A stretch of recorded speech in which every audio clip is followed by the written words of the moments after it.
Assalamualaikum warahmatullahi wabarakatuh. Selamat sore rekan-rekan media dan seluruh pemirsa yang melihat langsung konferensi pers ini. PPKM di Jawa Bali telah berlangsung selama 15 hari sejak 3 Juli 2021.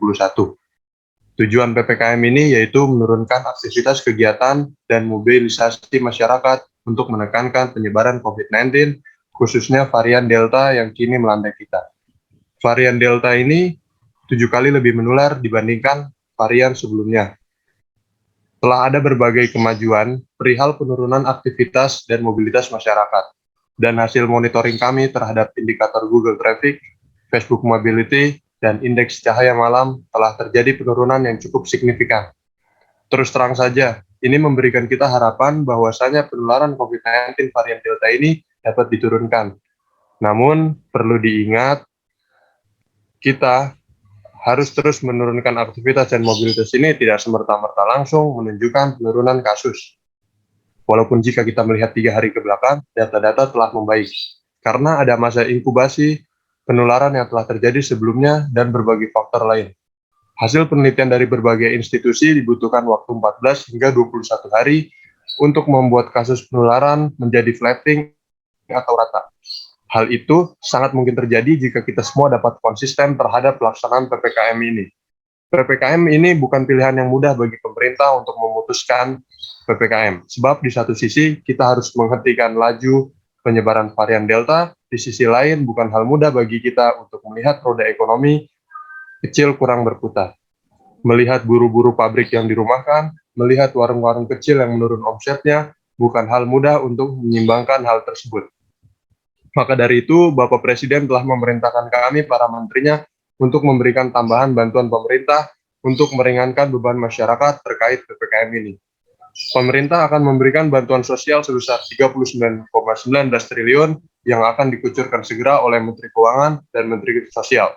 Bantuan tersebut meliputi beras bulog 10 kg untuk 18,9 kpm juta warga penerima PPKM, bantuan sosial tunai, pemberian tambahan ekstra 2 bulan, bansos tambahan usulan daerah, kartu prakerja senilai 10 triliun, subsidi listrik untuk 450 volt dan 900 volt diperpanjang 3 bulan hingga Desember 2021. Selanjutnya, perpanjangan subsidi kuota internet bagi siswa, mahasiswa, guru, dan dosen akan terus diperpanjang hingga 6 bulan ke depan. Selanjutnya, pemerintah juga meningkatkan alokasi dana untuk kesehatan sebesar 33,21 triliun. Saya kira Bapak Menkes bisa menjelaskan lebih detailnya. Bapak Ibu Menko, Ibu Mensos, dan Bapak Mendagri bisa menjelaskan lebih detail. Rekan-rekan media yang saya hormati, saat ini kami sedang melakukan evaluasi terhadap PPKM apakah harus berlanjut dan tidak. Kami akan laporkan kepada Bapak Presiden dan saya kira dalam 2-3 hari ke depan kita juga akan mengumumkan secara resmi.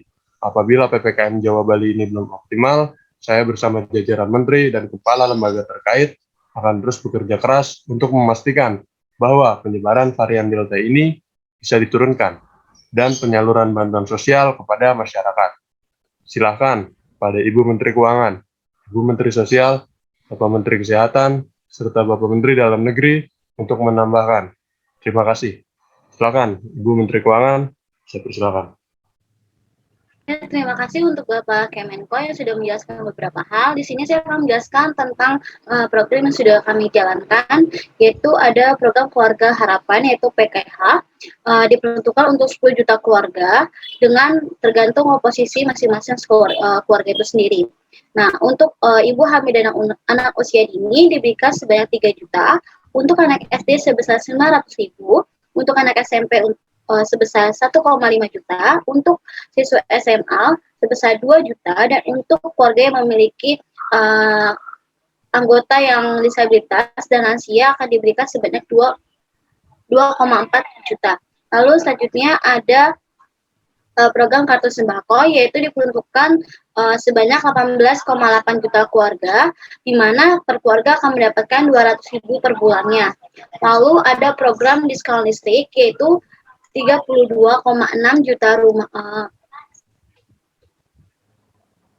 32,6 juta rumah tangga, di mana ini diperuntukkan untuk selama 9 bulan, yaitu dari bulan Januari sampai September. Lalu ada program bansos tunai di mana diperuntukkan untuk 10 juta keluarga dan satu keluarga itu per bulan mendapatkan 300.000 per bulan. Ini di luar program dari penerima PKH dan kartu sembako.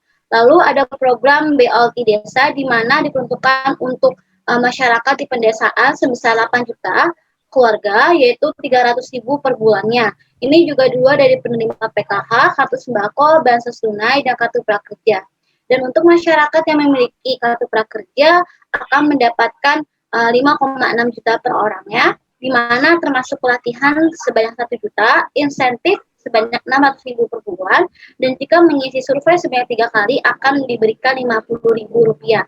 Lalu yang terakhir ada program subsidi kuota internet, yaitu 38,1 juta penerima untuk para peserta siswa dan tenaga didik, di mana siswa PAUD itu diberikan 20 GB, siswa dari SD sampai SMA diberikan 35 GB, untuk mahasiswa diberikan 50 GB, dan untuk guru atau dosen diberikan 42 GB. Lalu selanjutnya ada program penanganan kesehatan untuk memperkuat merespon peningkatan kasus harian COVID dengan total alokasi menjadi 214,95 triliun.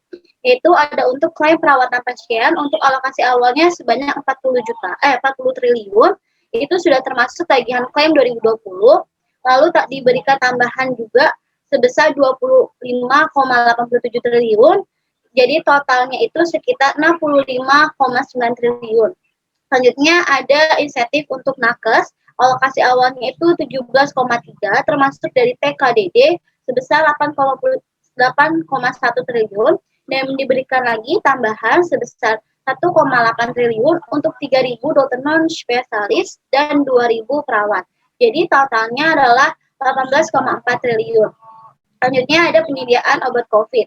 Nah, penyediaan obat COVID ini alokasi awalnya sebesar 0,77 triliun dengan tambahan 0,4 triliun. Nah, 0,4 triliun ini diperuntukkan untuk 2 juta paket obat untuk isoman masyarakat yang di rumah. Jadi totalnya itu sebesar 1,17 triliun. Lalu ada pembangunan rumah sakit darurat di beberapa tempat, yaitu ada di Asrama Haji Pondok Gede, Surabaya, Boyolali, Bandung, dan Yogyakarta dengan tambahan 0,75 triliun. Lalu selanjutnya ada percepatan vaksinasi oleh TNI atau Polri dan Bidan. Target TNI Polri itu sendiri sebesar 30 juta orang divaksin dan bidannya 37 orang divaksin dengan anggaran 1,96 triliun. Lalu ada penebalan PPKM mikro di daerah untuk penambahan personil dari TNI itu sendiri dengan anggaran 0,79 triliun. Lalu ada oksigen darurat untuk penambahan suplai melalui penggadaian dari dalam negeri dan luar negeri sebesar 0,37 triliun.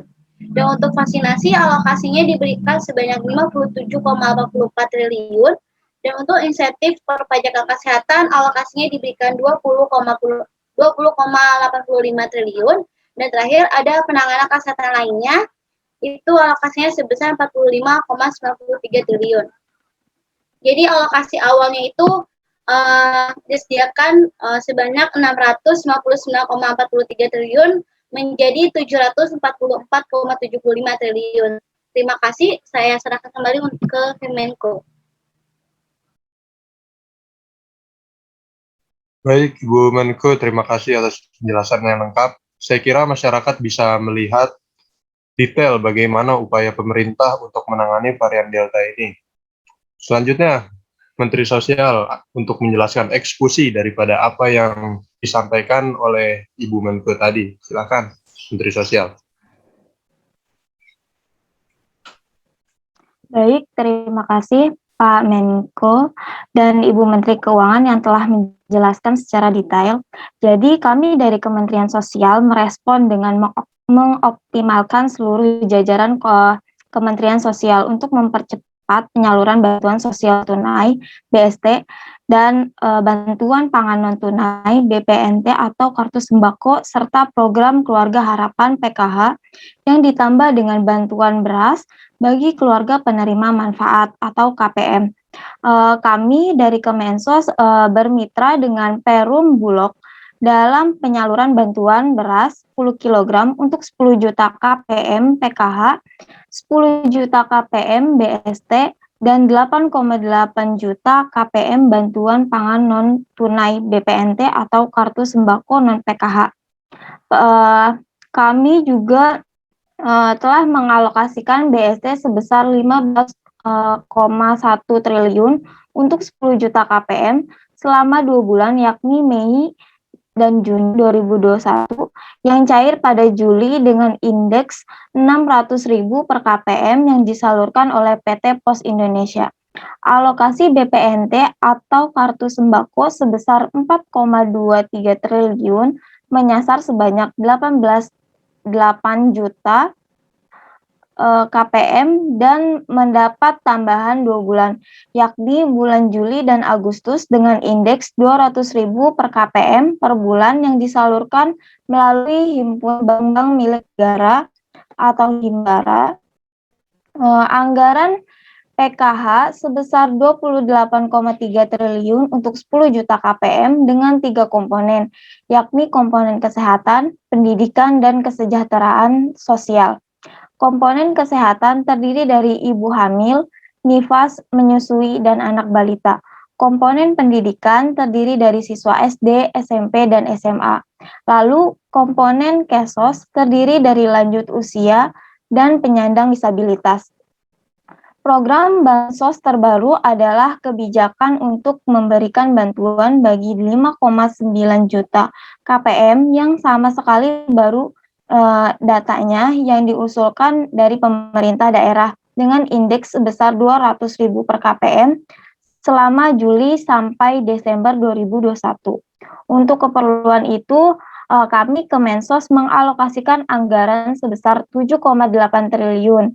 Selain itu juga Kemensos menyalurkan bantuan beras sebesar 5 kg khusus disalurkan untuk pekerja sektor informal terdampak pandemi di Jawa dan Bali, yakni zona pemberlakuan PPKM dengan penerima adalah pemilik warung makan, pedagang kaki lima, pengemudi ojek, buruh lepas, buruh harian, karyawan kontrak, dan sebagainya yang tidak bisa bekerja karena pembatasan aktivitas.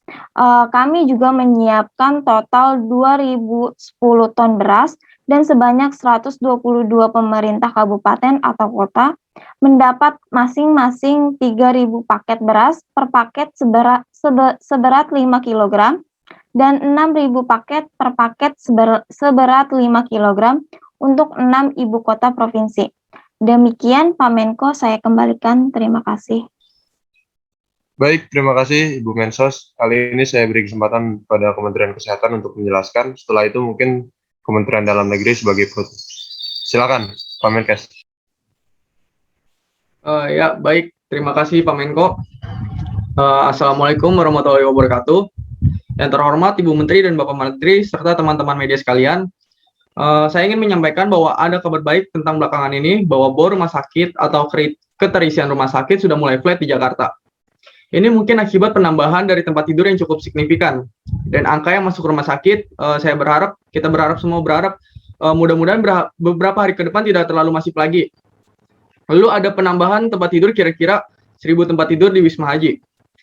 Ini adalah 904 isolasi dan 100 tempat tidur isolasi. Saat ini kita juga bekerja sama dengan Kementerian Agama, kemudian dengan BUMN juga. Kami menambahkan 300 tempat tidur di Rumah Sakit Cipto Mangunkusumo dan sekitar 300 hingga 400 tempat tidur lagi di beberapa rumah sakit di Jakarta. Sehingga total hampir terdapat penambahan 2.000 tempat tidur di seluruh Jakarta. Kami juga bekerja sama dengan Kementerian PUPR untuk membangun rumah sakit lapangan di beberapa tempat seperti Bandung dan di Jawa Tengah. Selanjutnya mengenai oksigen, bahwa kita tahu kebutuhan oksigen harian sebelumnya mencapai sekitar 400 ton per hari. Dengan adanya peningkatan secara eksponensial pada kasus-kasus COVID belakangan ini, maka kebutuhan oksigen menjadi 5 kali lipat. Tentu ini harus kita antisipasi dengan berbagai macam hal.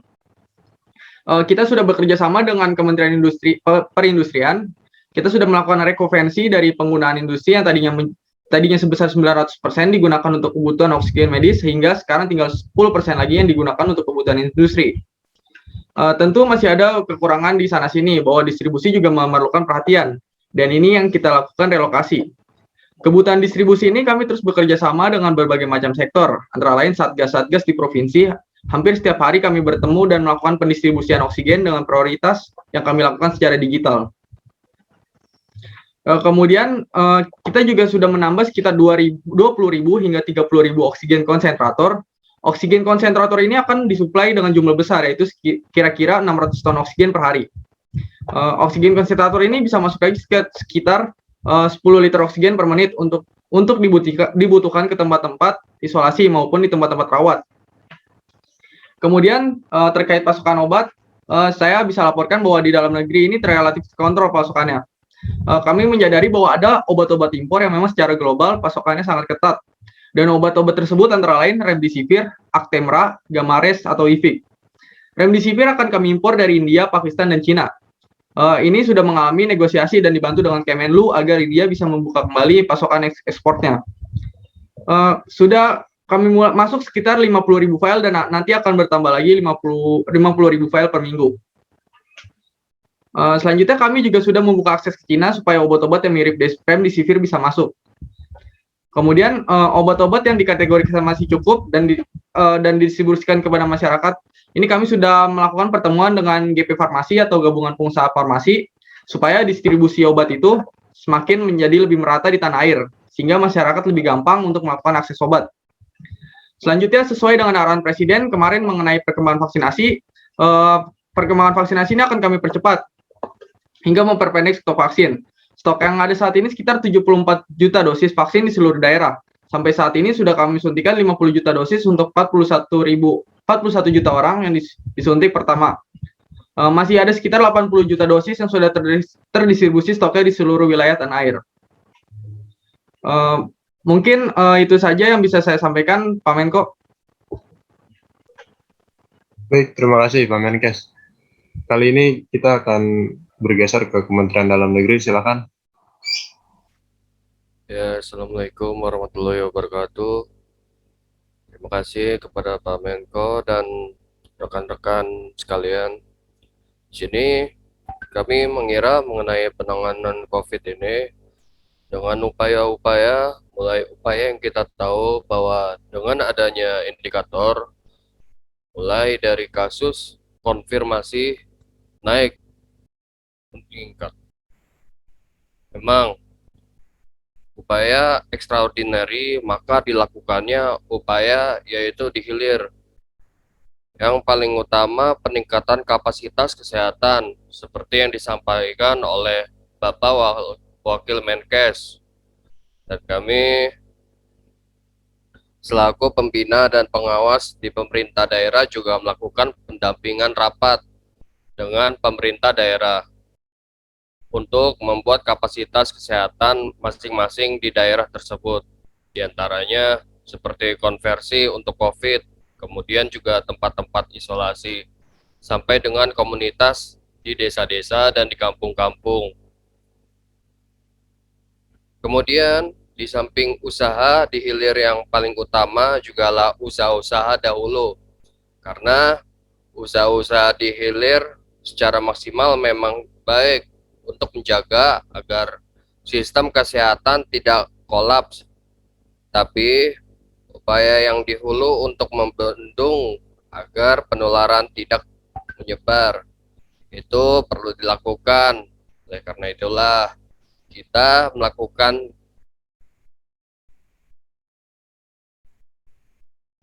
kapan disebut dengan PPKM. PPKM ini memang esensinya adalah untuk mengurangi mobilitas, kemudian kerumunan, sesuai dengan prinsip yang ada di seluruh dunia ini, yaitu seperti 3M dan 3T. Kemudian dalam rangka untuk membatasi kegiatan-kegiatan ini, memang ada level-levelnya, dari yang longgar dan juga ada yang cukup ketat.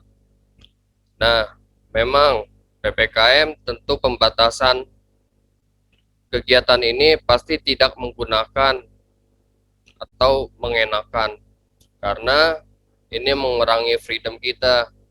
Tapi memang harus kita lakukan dalam rangka untuk keselamatan rakyat dan keselamatan rakyat itu yang utama. Sehingga memang mungkin namanya juga pembatasan, tidak ada yang enak. Jadi sekali lagi, demi kepentingan bersama, demi kepentingan menyelamatkan rakyat untuk kita semua. Ini mungkin teman-teman media tolong banget betul bisa disampaikan aris ini. Ya kurang lebih hanya itu yang bisa saya sampaikan. Terima kasih. Baik, terima kasih Bapak Mendagri. Mungkin setelah ini akan dibuka beberapa sesi pertanyaan untuk rekan-rekan media. Silakan rekan-rekan media yang ingin mengajukan pertanyaannya.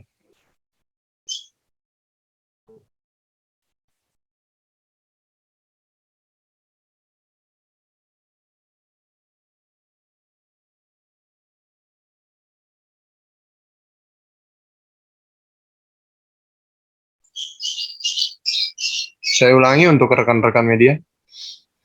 Iya Pak, Menko terima kasih atas kesempatannya. Perkenalkan saya Hermawan dari Koran Sendu. Saya ingin bertanya kepada Pak Kemenkes.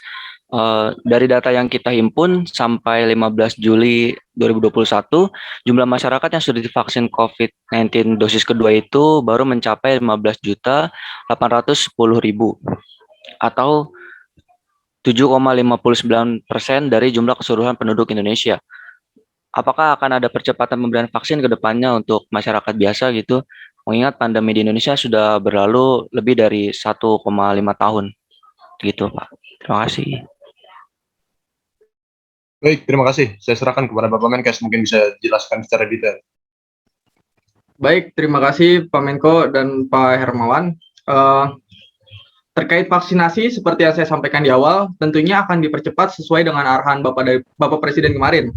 Karena seperti yang kita tahu, vaksinasi ini sebagai langkah untuk membentuk herd immunity. Jadi kita terus mengupayakan ketersediaan stok vaksin itu sendiri. Kita sudah mendapatkan kedatangan bahan baku yang cukup untuk akhir Agustus nanti, sekitar 30 juta dosis vaksin yang nantinya akan langsung didistribusikan kepada masyarakat. Mungkin begitu, Pak Hermawan.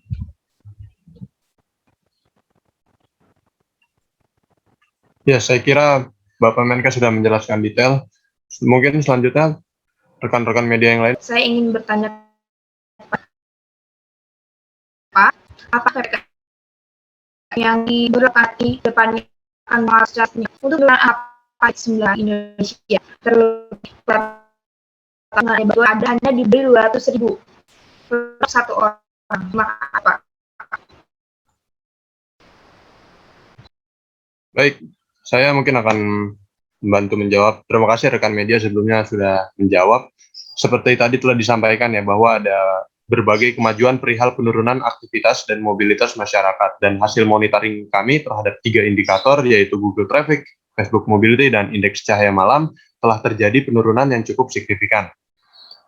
Apabila konsistensi dilakukan oleh masyarakat Indonesia terkait PPKM, besar harapan kita dapat menekan angka penyebaran varian Delta ini. Sebab data-data yang ditunjukkan 3 hari ke belakang merupakan data-data yang positif, atau kita bisa menekan angka penyebaran varian Delta ini. Terkait bantuan 200.000 per bulan, detailnya mungkin saya kira sudah dijelaskan Ibu Mensos ya. Kami juga akan berkoordinasi dengan Pemda setempat terkait keluarga penerima manfaat atau KPM. Tak cukup sampai situ, sebanyak 122 pemerintah kabupaten atau kota mendapatkan masing-masing 3.000 beras dengan rincian per paket 5 kg dan 6.000 paket dengan rincian sembako sebesar 5 kg untuk 6 ibu kota provinsi di Indonesia. Saya kira cukup. Rekan-rekan media yang lain. Selamat pagi, terima kasih.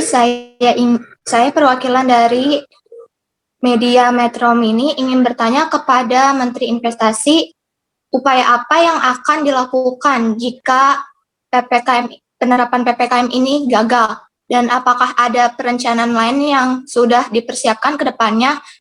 Dan persiapan PPKM saat ini kan hanya dilakukan di Pulau Jawa sampai Bali. Apakah ke depannya PPKM yang diterapkan akan dikompakan dari Sabang sampai Merauke? Terima kasih.